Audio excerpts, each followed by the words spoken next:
बृहस्पतिवार व्रत वार्ता में अनुविधि। इस व्रत को करने से समस्त इच्छाएं पूर्ण होती हैं और बृहस्पति महाराज प्रसन्न होते हैं। धन, विद्या, पुत्र और मनवांछित की प्राप्ति होती है। परिवार में सुख तथा शांति रहती है। इसलिए ये व्रत सर्वश्रेष्ठ और अति फलदायक है। इस व्रत में केले का पूजन ही करें। कथा और पूजन के समय मन, कर्म, वचन से शुद्ध होकर मनोकामना पूर्ति के लिए बृहस्पति देव से प्रार्थना करनी चाहिए। दिन में एक समय ही भोजन करें। भोजन चने की दाल आदि का करें। नमक न खाएं। पीले वस्त्र पहनें। पीले फलों का प्रयोग करें। पीले चंदन से पूजन करें। पूजन के बाद भगवान बृहस्पति की कथा सुननी चाहिए। बृहस्पतिवार व्रत कथा। प्राचीन समय की बात है। एक बड़ा प्रतापी तथा दानी राजा रहता था। वह प्रत्येक गुरुवार को व्रत रखता एवं पूजन किया करता था। उसकी रानी को ये सब अच्छा नहीं लगता था। ना ही वे व्रत करती और ना ही किसी को एक पैसा दान में दिया करती थी। राजा को भी ऐसा करने से वे मना किया करती थी।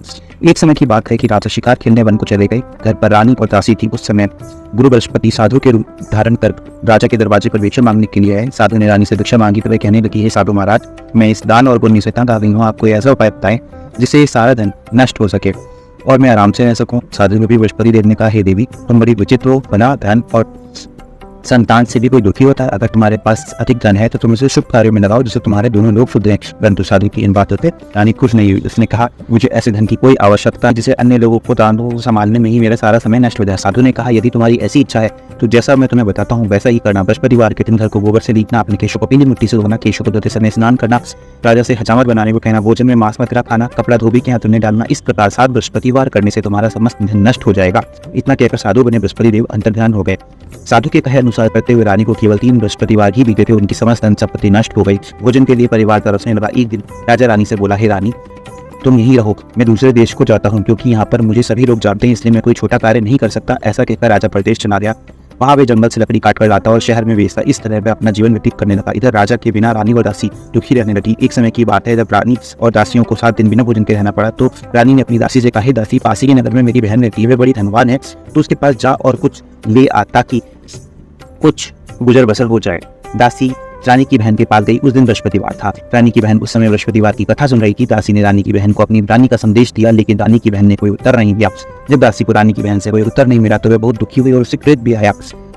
दासी ने वापस आकर रानी को सारी बात बता दी। सुनकर रानी ने अपने भाग्य को कोसा। उधर रानी की बहन ने सोचा, मेरी बहन की दासी आई थी परंतु मैं उससे नहीं बोली, इससे वो बहुत दुखी हुई होगी। कथा सुनकर और पूजन समाप्त कर वह अपनी बहन के घर गई और कहने लगी, हे बहन, मैं बृहस्पतिवार का व्रत कर रही थी, तुम्हारी दासी गई, परंतु जब तक कथा होती है तब तक न उठते हैं न बोलते हैं, इसलिए मैं नहीं बोली। कहो दासी, क्यों गई थी? रानी बोली, बहन, हमारे घर अनाज नहीं था। ऐसा कहते कहते रानी की आंखें भर आई। उसने दासियों समेत भूखा रहने की बात अपनी बहन को बता दी। रानी की बहन बोली, बहन देखो, बृहस्पति देव भगवान सबकी मनोकामना पूर्ण करते हैं। देखो, शायद तुम्हारे घर में भी अनाज रखा हो। ये सुनकर दासी घर के अंदर गई तो वहाँ उसे एक घड़ा अनाज का भरा हुआ मिल गया। उसे बड़ी हैरानी हुई क्योंकि उसने एक एक बर्तन देख लिया था।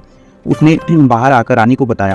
दासी रानी से कहने लगी, हे रानी, जब हमको अन्न नहीं मिलता है तब भी तो हम व्रत ही किया करते हैं, इसलिए क्यों ना इनसे व्रत और कथा की विधि पूछ ली जाए, हम भी व्रत किया करेंगे। दासी के कहने पर रानी ने अपनी बहन से बृहस्पतिवार व्रत के बारे में पूछा। उसकी बहन ने बताया, बृहस्पतिवार के व्रत में चने की दाल और मुनक्का से विष्णु भगवान का केले की जड़ में पूजन करें तथा दीपक जलाएं, पीला भोजन करें तथा कथा सुने। इससे गुरु भगवान बृहस्पति प्रसन्न होते हैं, मनोकामना पूर्ण करते हैं। और व्रत और पूजन की विधि बताकर रानी की बहन अपने घर को लौट गई। रानी और दासी दोनों ने निश्चय कर लिया, बृहस्पति भगवान का पूजन जरूर करेंगे। 7 रोज बाद जब बृहस्पतिवार आया तो उन्होंने व्रत रखा। गुड़साल में जाकर चना और गुड़ बीन लाई तथा उनकी दाल से केले की जड़ तथा विष्णु भगवान का पूजन किया। अब पीला भोजन कहाँ से आए? दोनों बड़ी दुखी हुई, परंतु उन्होंने व्रत किया था इसलिए बृहस्पति देव भगवान प्रसन्न थे। एक साधारण से व्यक्ति के रूप में वे 2 थालों में सुंदर पीला भोजन लेकर आए और दासी को देकर बोले, हे दासी, ये भोजन तुम्हारे लिए और तुम्हारी रानी के लिए है, इसे तुम दोनों ग्रहण करना। दासी भोजन पाकर बहुत प्रसन्न हुई। उसने रानी को सारी बात बता दी। उसके बाद से वे प्रत्येक बृहस्पतिवार को गुरु भगवान का व्रत और पूजन करने लगी। बृहस्पति भगवान की कृपा से उनके पास धन हो गया, परंतु रानी फिर पहले की तरह आलस्य करने लगी। तब दासी बोली, देखो रानी, तुम पहले भी इस प्रकार का आलस्य किया करती थी, तुम्हें धन रखने में कष्ट होता था, इस कारण सभी धन नष्ट हो गया है। अब तुम गुरु भगवान की कृपा से धन मिला है तो फिर तुम्हें आलस्य होता है। बड़ी मुसीबतों के बाद हमने ये धन पाया है, इसलिए हमें दान पुण्य करना चाहिए। अब तुम भूखे मनुष्यों को भोजन कराओ, प्याऊ लगवाओ, ब्राह्मणों को दान दो, कुआं तालाब बावड़ी आदि का निर्माण करवाओ, मंदिर पाठशाला बनवाकर ज्ञान दान दो, कुंवारी कन्याओं का विवाह करवाओ, अर्थात धन को शुभ कार्यों में खर्च करो, जिससे तुम्हारे कुल का यश बढ़ेगा और स्वर्ग प्राप्त होगा और पितर प्रसन्न होंगे।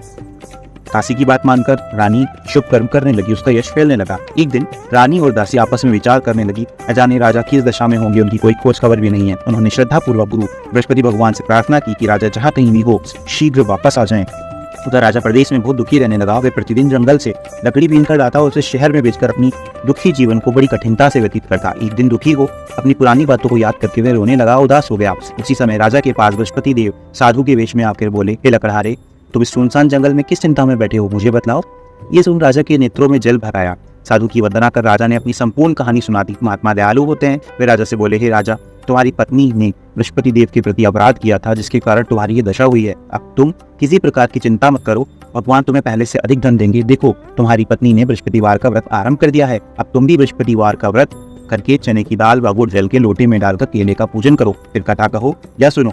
भगवान तुम्हारी सब मनोकामनाओं को पूर्ण करेंगे। साधु की बात सुनकर राजा बोला, हे प्रभु, लकड़ी बेचकर तो इतना पैसा ही नहीं बचता जिससे भोजन करने के उपरांत कुछ बचा सकूं। मैंने रात्रि में अपनी रानी को व्याकुल देखा है। मेरे पास कोई साधन नहीं जिससे उसका समाचार जान सकूं। फिर मैं बृहस्पति देव की क्या कहानी कहूं, ये भी मुझको मालूम नहीं। साधु ने कहा, ये राजा, वन में बृहस्पति भगवान के पूजन व्रत का निश्चय तो करो, वे स्वयं तुम्हारे लिए कोई ना कोई राह बना देंगे। बृहस्पतिवार के दिन तुम रोजाना की तरह लकड़ियां लेकर शहर में जाना। तुम्हें रोज से दुगना धन प्राप्त होगा, जिससे तुम भली भांति भोजन कर लोगे तथा बृहस्पति देव की पूजा का सामान भी आ जाएगा। जो तुमने बृहस्पतिवार की कहानी के बारे में पूछा है वह इस प्रकार है। बृहस्पति देव की कहानी। प्राचीन काल में एक बहुत ही निर्धन ब्राह्मण था। उसकी कोई संतान नहीं थी। वह नित्य पूजा पाठ करता। उसकी स्त्री ना स्नान करती, ना किसी देवता का पूजन करती। इस कारण ब्राह्मण देवता बहुत दुखी रहते थे। भगवान की कृपा से ब्राह्मण के यहाँ एक कन्या उत्पन्न हुई। कन्या बड़ी होने लगी। प्रातः स्नान करके वे भगवान विष्णु का जप करती। बृहस्पतिवार का व्रत भी करने लगी। पूजा पाठ समाप्त करके पाठशाला जाती तो अपनी मुट्ठी में जौ भर कर ले जाती और पाठशाला जाने के मार्ग में डालती जाती। लौटते समय वही जौ स्वर्ण के हो जाते तो उनको बीन कर घर ले आती। एक दिन वह बालिका सूप में सोने के जौ को फटककर साफ कर रही थी। तभी उसकी माँ ने देखा और कहा, ये बेटी, सोने के जौ को फटकने के लिए सोने का सूप भी तो होना चाहिए। दूसरे दिन गुरुवार था। कन्या ने व्रत रखा। बृहस्पति देव से सोने का सूप देने की प्रार्थना की। बृहस्पति देव ने उसकी प्रार्थना स्वीकार कर ली। रोजाना की तरह वह कन्या जौ फैलाती हुई पाठशाला चली गई। पाठशाला से लौटते समय जब वो जौ बीन रही थी तो बृहस्पति देव की कृपा से उसे सोने का सूप भी मिल गया। उसे वे घर ले आई और उससे जौ साफ करने लगी, परंतु उसकी माँ का वही ढंग रहा। एक दिन की बात है, कन्या सोने के सूप में जब जौ साफ कर रही थी उस समय उस नगर का राजकुमार वहां से निकला। कन्या के रूप को देखकर वह उस पर मोहित हो गया। राजमहल आकर वह भोजन तथा जल त्याग कर उदास होकर लेट गया। राजा को जब राजकुमार द्वारा अन्न जल त्यागने का समाचार ज्ञात हुआ तो वह अपने मंत्रियों के साथ अपने पुत्र के पास गया और कारण पूछा। राजकुमार ने राजा को उस लड़की के घर का पता भी बता दिया। मंत्री उस लड़की के घर गया। मंत्री ने ब्राह्मण के समक्ष राजा की ओर से निवेदन किया। कुछ ही दिन बाद ब्राह्मण की कन्या का विवाह राजकुमार के साथ संपन्न हो गया। कन्या के घर से जाते ही ब्राह्मण के घर में पहले की भांति गरीबी का निवास हो गया। एक दिन दुखी होकर ब्राह्मण अपनी पुत्री से मिलने गए। बेटी ने पिता की अवस्था को देखा और अपनी माता का समाचार पूछा।